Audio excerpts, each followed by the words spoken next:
Hey everyone, so I did all my makeup and spent a couple hours around the house, maybe cleaning up some stuff, and I want to show you what it looks like after some time, a time lapse.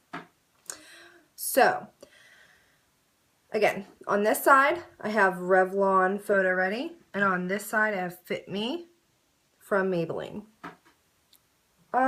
First impressions are, I guess I'm seeing a little bit more coverage on this side with the Fit Me, but I do see some creasing that I did have to buff out like midway through, and I would say for spot coverage, probably not the best, but it does seem to cover a little bit more underneath the eye.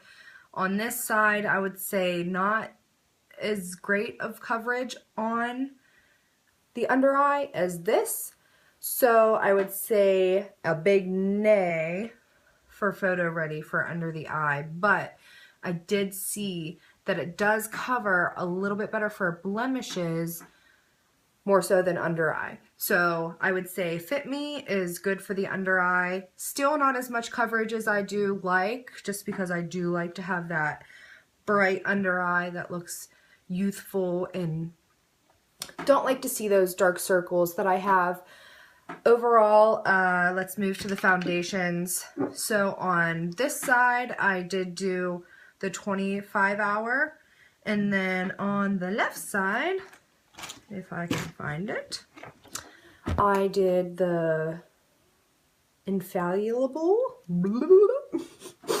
on this side, and I don't know, I guess I'm a little undecided. I think this definitely gives you more of a light, youthful coverage. Says it's medium, but I would say it's more so light on me because I don't have a lot of blemishes that I need to cover, but I do mainly use a foundation for more so toning aspects. So overall, I would say it's okay. It's not my favorite. I do like that it feels nice and light and airy, but I would say that this side definitely is covered a little bit more. I guess if you're going out to dinner, or if you are going out to possibly like go dancing or to the club.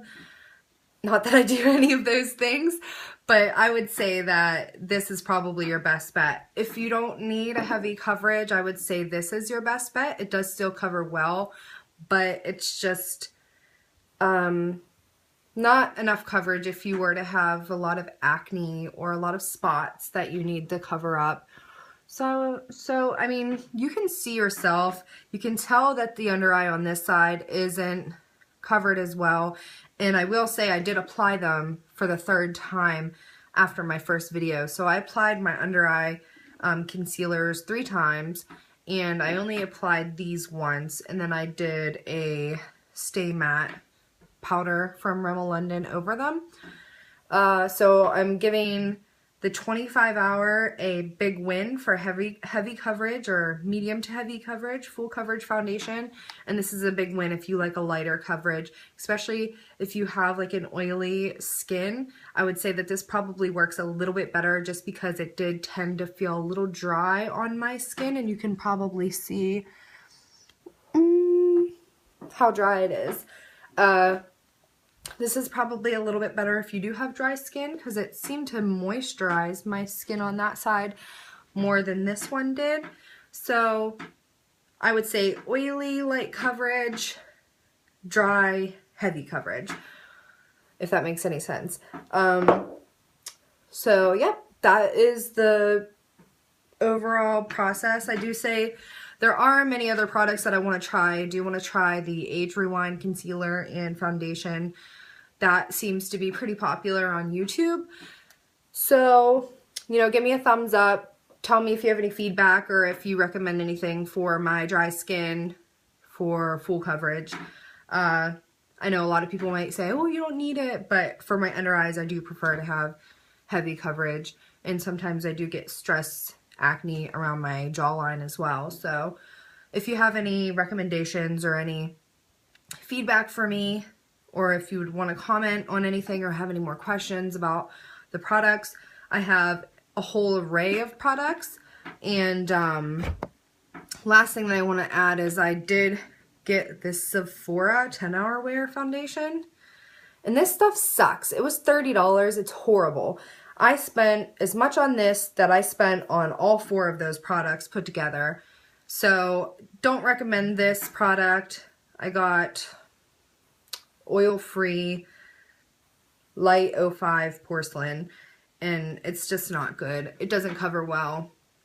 It creases. Just not my favorite thing.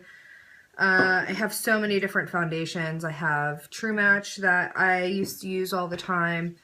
I noticed that on my dry skin during the winter, it does tend to start to kind of smudge. It like builds up in one spot and then it smudges across my skin.